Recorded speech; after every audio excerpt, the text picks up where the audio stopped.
Hey, kembali lagi di Ngomong Bola dan dengan Zaki di sini. Seperti biasa kita akan membahas beberapa eh, hal tentang sepak bola. Dan kemarin di beberapa videoku sebelumnya, temenku ada komen ya untuk ngebahas Chelsea. Jadi sesuai judul kita hari ini, ya kita akan sedikit membahas Chelsea.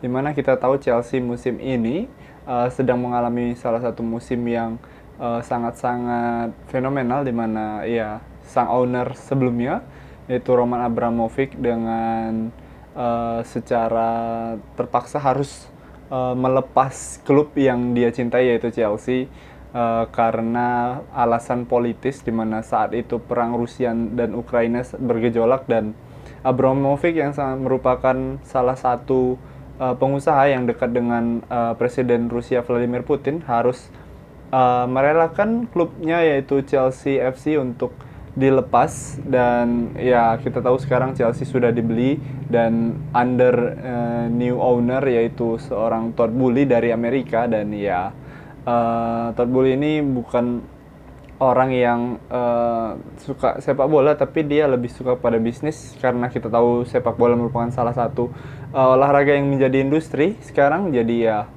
dia mencoba untuk taken Chelsea kalau nggak salah 4 miliar pound sterling mungkin. Jadi nilai yang cukup fantastis untuk klub sebesar Chelsea.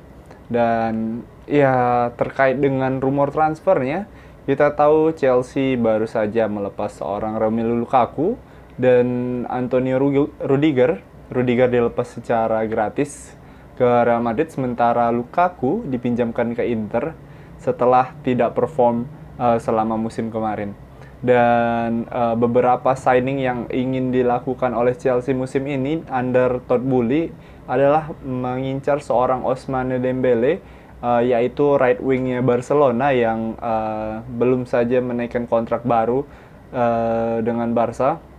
Dan juga Chelsea dikabarkan akan kehilangan seorang Christensen dan juga Azpilicueta serta Marcos Alonso di belakang. Jadi mereka juga berpotensi akan mengalami penurunan kualitas di lini belakang mereka, karena memang ada beberapa pemain yang cukup krusial yang hilang di lini belakang.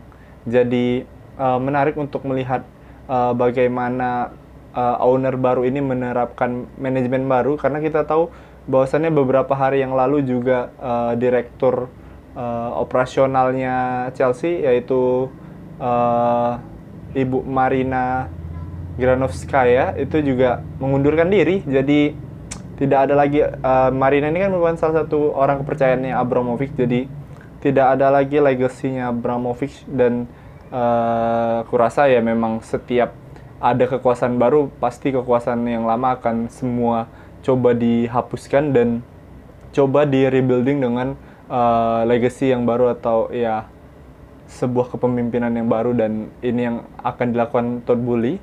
Dan beberapa rumor bahkan mengisyaratkan bahwasannya Todd Boehly tertarik untuk mengontrak seorang Cristiano Ronaldo. Tapi ya kita tahu Ronaldo pasti tidak ingin pergi ke Chelsea, di mana dia sudah memiliki segalanya bila dibahas soal finansial. Dan ya Ronaldo tidak akan mungkin ke Chelsea, ya kalaupun mungkin itu sangat kecil kemungkinannya. Hanya karena dia makan bareng Jorge Mendes, bukan berarti mereka membicarakan tentang Cristiano Ronaldo. Jadi ya itu cuma rumor. Dan yang paling logis menurutku adalah kedatangan seorang Ousmane Dembele ke Chelsea, di mana ya Dembele masih alot negosiasi gajinya dengan Barcelona, karena Barcelona juga masih harus berhitung secara smart mengenai pengeluaran dan pemasukan mereka. Terlebih lagi mereka dalam fase rebuilding tim, jadi banyak yang harus dilakukan Barcelona. Dan Dembele meminta gaji yang di luar dari standarnya Barcelona, dan ya Barcelona belum bersedia untuk menandatangani kontrak baru itu. Jadi ya Chelsea berpotensi untuk mendapatkan Dembele, karena mungkin secara finansial Chelsea mampu untuk membayar gaji Dembele, dan mungkin nilai transfer yang dikeluarkan oleh Chelsea untuk Dembele tidak terlalu besar. Dan mengingat secara positioning juga right wing di Chelsea musim lalu itu tidak terlalu efektif, di mana Hakim Ziyech juga sering ups and down, dan juga Callum Hudson-Odoi juga ya tidak kelihatan. Dan ya, musim lalu itu merupakan salah satu musim yang bisa dibilang eh, agak sedikit stagnan buat Chelsea, di mana mereka hanya mampu finish di urutan ketiga dan tidak bisa bersaing dengan City dan Liverpool. Ya, menarik untuk dilihat perkembangannya Chelsea, dan rumor terupdate mereka juga sedang mengincar Rafinha-nya di pemain Leeds itu, si Rafinha itu pemain Brazil. Dan ya, tidak tahu, menurut Fabrizio Romano itu ada ketertarikan Chelsea terhadap Rafinha, tapi ya kita lihat bagaimana kelanjutannya tentang Chelsea. Dan ya, aku harap Chelsea dapat merekonstruksi timnya lebih cepat, karena memang pergantian owner akan berdampak terhadap performa klub di kompetisi berikutnya. Tapi ya, aku harap transisi dari semua ini bisa berjalan sangat lancar untuk Chelsea. Baik, kita kembali kepada transfer update, di mana kemarin aku lupa untuk membahas tentang Calvin Phillips yang bergabung dengan Manchester City.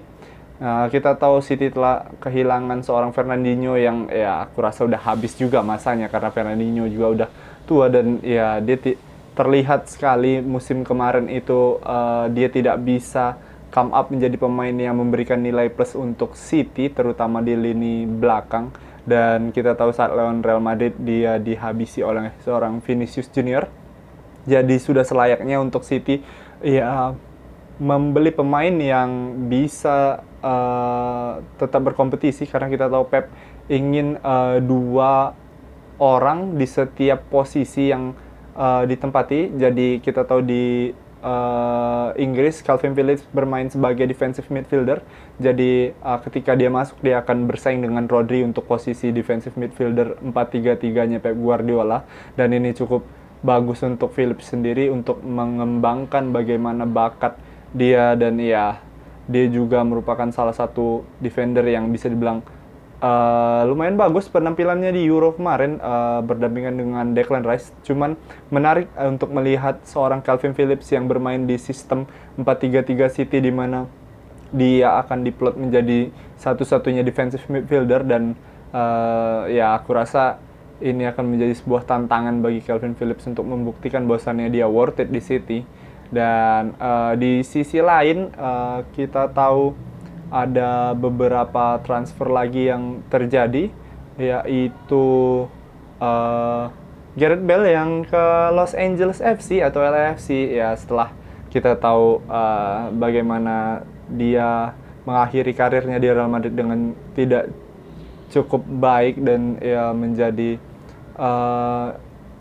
sebuah public enemy bisa dibilang di Madrid, dan dia tidak dihargai di Madrid, di mana ya dia punya kontribusi yang luar biasa kalau aku bilang. Tapi ya memang inilah kenyataannya, bahwasannya Gareth Bale harus berakhir karirnya di Real Madrid dengan cukup tragis menurutku, berbanding terbalik dengan Marcelo yang sangat diluluhkan. Bale di sisi lain harus meninggalkan Madrid dengan ya kepala tertunduk, dan ya ini sangat menyedihkan. Dan tidak hanya Bale yang bermain di MLS, Giorgio Chiellini juga ikut bergabung dengan LAFC, di mana ya bisa kita bilang MLS ini merupakan liganya pemain-pemain bintang Eropa yang sudah over their peak performance, atau ya udah lewat lah usia top dia untuk bermain di level kompetisi Eropa. Jadi mereka ke MLS, di mana di MLS mereka akan dibayar dan bisa dapat dolar Amerika, yang mana itu bisa menjadi cuannya mereka juga. Jadi ya a good deal buat kedua belah pihak, baik para pemain maupun klub dari MLS. Ini merupakan salah satu ya marketing movementnya MLS juga untuk meningkatkan antusiasme sepak bola di Amerika, yang mana sangat sulit untuk mengalahkan antusiasme olahraga lain yang sudah menjadi tradisi di Amerika. Baik, mungkin itu saja untuk ngomongin bola hari ini. Maaf bila ada kesalahan, dan terima kasih banyak udah nonton. Ciao.